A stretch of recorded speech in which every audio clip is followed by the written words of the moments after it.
மருத்துவத்துறையிலும் பல்வேறு சுகாதார குறியீடுகளிலும் நாட்டிற்கே முன்னோடியாக நம்முடைய தமிழ்நாடு திகழ்கிறது.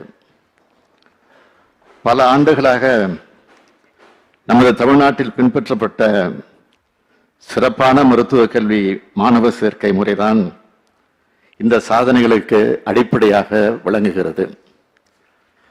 முனைவர் அனந்தகிருஷ்ணன் தலைமையிலான குழுவின் பரிந்துரைகளின் அடிப்படையில் மருத்துவம் உள்ளிட்ட அனைத்து தொழிற்பட்ட படிப்புகளுக்கான நுழைவுத் தேர்வை ரத்து செய்து இந்த சாதனைகளுக்கு அடித்தளம் அமைத்தவர் முத்தமிழறிஞர் கலைஞர். பள்ளி கல்வி மதிப்பெண்களின் அடிப்படையில் சமூக நீதியையும் அனைத்து பிரிவு மாணவர்களுக்கு சமவாய்ப்பையும் உறுதி செய்யக்கூடிய முன்னோடி சேர்க்கை முறையை நாம் பின்பற்றி வருகிறோம். இந்த முறையால் தான் தமிழ்நாட்டின் அனைத்து பகுதிகளில் இருந்தும் மருத்துவர்கள் உருவாகவும் அனைத்து பகுதிகளுக்கும் சிறப்பான மருத்துவ சேவைகளை வழங்கிடவும் முடிந்தது. ஆனால் 2017ஆம் ஆண்டில் மருத்துவ மாணவர் சேர்க்கைக்கு நீட் தேர்வை ஒன்றிய அரசு கட்டாயமாக்கிய பின்பு இந்த நிலை முற்றிலும் மாறி மருத்துவ படிப்பு என்பது ஏழை எளிய மாணவர்களுக்கு எட்டாக்கனியாகிவிட்டது. பயிற்சி வகுப்புகளுக்கு செல்ல முடியாத கிராமப்புற ஏழை எளிய மாணவர்களால் இந்த தேர்வில் வெல்ல இயலாது. அது மட்டுமல்ல, கிராமப்புற பகுதிகளிலும் பின்தங்கிய பகுதிகளிலும் வழங்கப்படும் மருத்துவ சேவைகளையும் எதிர்காலத்தில் இந்த முறை பாதிக்கும். இவற்றையெல்லாம் கருத்தில் கொண்டுதான் நீட் நுழைவுத் தேர்வு அறிமுகப்படுத்தப்பட்ட காலத்திலிருந்தே அதனை அரசியல் ரீதியாகவும் சட்ட ரீதியாகவும் தொடர்ந்து எதிர்த்து வருகிறோம். திமுக சார்பில் மட்டுமல்ல, கழக இளைஞரணி சார்பிலும் பல்வேறு போராட்டங்கள் நடத்தப்பட்டன. குறிப்பாக மாணவரணியும் மருத்துவரணியும் ஒருங்கிணைத்து நீட் விலக்கு நம் விலக்கு என்ற மாபெரும் கையெழுத்து இயக்கம் நடத்தப்பட்டது. இவற்றையெல்லாம் மாண்புமிகு இளைஞர் நலன் மற்றும் விளையாட்டு மேம்பாட்டுத்துறை அமைச்சர் தம்பி உதயநிதி அவர்களுடைய தன்னுடைய பரிந்துரையில் விரிவாக எடுத்து சொல்லியிருந்தார். நீட் தேர்வு விவகாரத்தில் தமிழ்நாட்டு மக்கள், அரசியல் கட்சிகள், சமூக சிந்தனையாளர்கள் அனைவரிடமும் அசைக்க முடியாத கருத்தொற்றுமை நிலவி வருகிறது. இதன் அடிப்படையில் ஓய்வு பெற்ற நீதியரசர் திரு ஏ கே ராஜன் அவர்கள் தலைமையில் அமைக்கப்பட்ட உயர்நிலை குழுவின் பரிந்துரையின் அடிப்படையில் இந்த சட்டப்பேரவையில் 13/9/2021 அன்று தமிழ்நாடு மருத்துவ பட்ட படிப்புகளுக்கான சேர்க்கை சட்டம் 2021 என்ற சட்ட முன்வடிவு ஒருமனதாக நிறைவேற்றப்பட்டது. ஆனால் நீண்ட சட்ட போராட்டத்திற்கு பிறகும் மாண்புமிகு ஆளுநரால் அதற்கான ஒப்புதல் வழங்கப்படாமல் மறுபரிசீலனை செய்திட திருப்பி அனுப்பப்பட்டது. இந்நிலையில் என் தலைமையில் 5/2/2022 அன்று அனைத்து கட்சி கூட்டம் நடத்தப்பட்டு இந்த சட்ட முன்வடிவினை மீண்டும் தமிழ்நாடு சட்டமன்ற பேரவையில் அறிமுகப்படுத்துவது தொடர்பான தீர்மானம் ஒருமனதாக நிறைவேற்றப்பட்டு 8/2/2022 அன்று சட்ட முன்வடிவு மீண்டும் தமிழ்நாடு சட்டமன்ற பேரவையில் நிறைவேற்றப்பட்டது.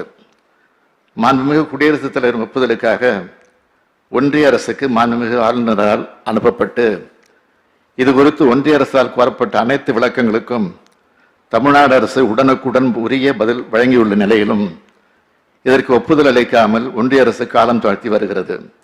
இந்த நிலையில் அண்மையில் நடைபெற்ற நீட் தேர்வின் போது அரங்கேறியுள்ள சம்பவங்கள் போட்டித் தேர்வுகளின் மீது நமது மாணவர்கள் வைத்துள்ள நம்பிக்கையே நிலை ஒழிய செய்துள்ளன.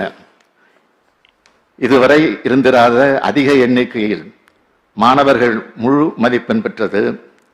தேர்வுகள் காலதாமதமாக தொடங்கியதாக காரணம் காட்டி விதிகளில் இல்லாத முறையில் கருணை மதிப்பெண்கள் வழங்கப்பட்டது.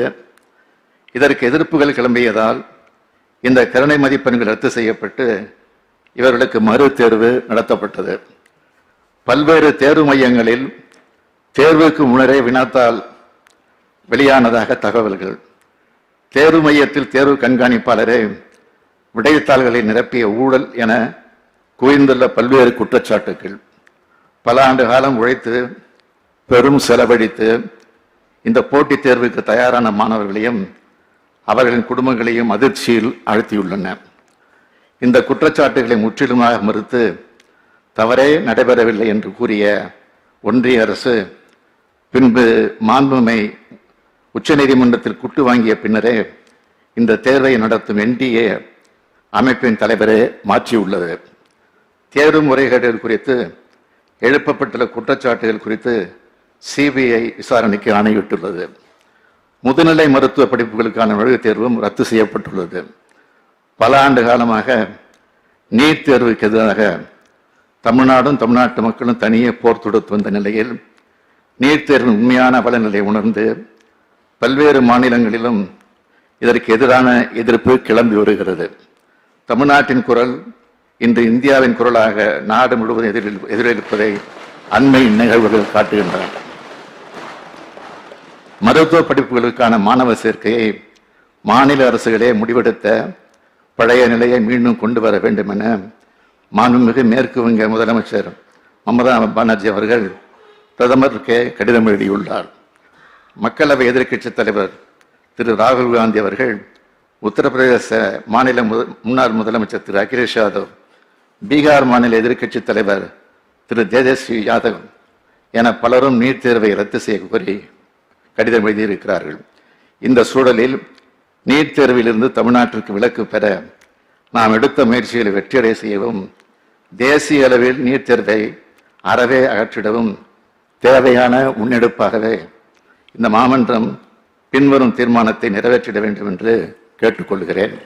தீர்மானம்: கிராமப்புற ஏழை எளிய மாணவர்களின் மருத்துவக் கல்வி வாய்ப்புகளை கடுமையாக பாதிக்கும் வகையில் பள்ளி கல்வியை அவசியமற்றதாக்கும் வகையில் மாநில மருத்துவக் கல்லூரிகளில் மாணவர்களை சேர்க்கும் உரிமையை மாநில அரசுகளிடமிருந்து பறிக்கும் வகையிலும் அமைந்துள்ளன.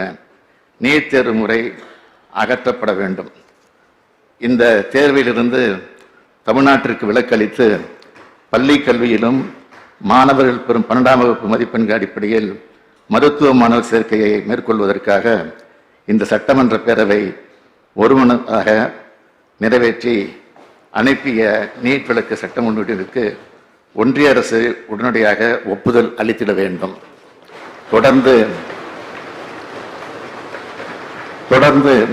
பல முறைகேடுகளுக்கு வழிவகுத்து வரும் இந்த தேர்வு முறையை பல்வேறு மாநிலங்களுக்கு தற்போது எதிர்த்து வரும் நிலையிலும் தேசிய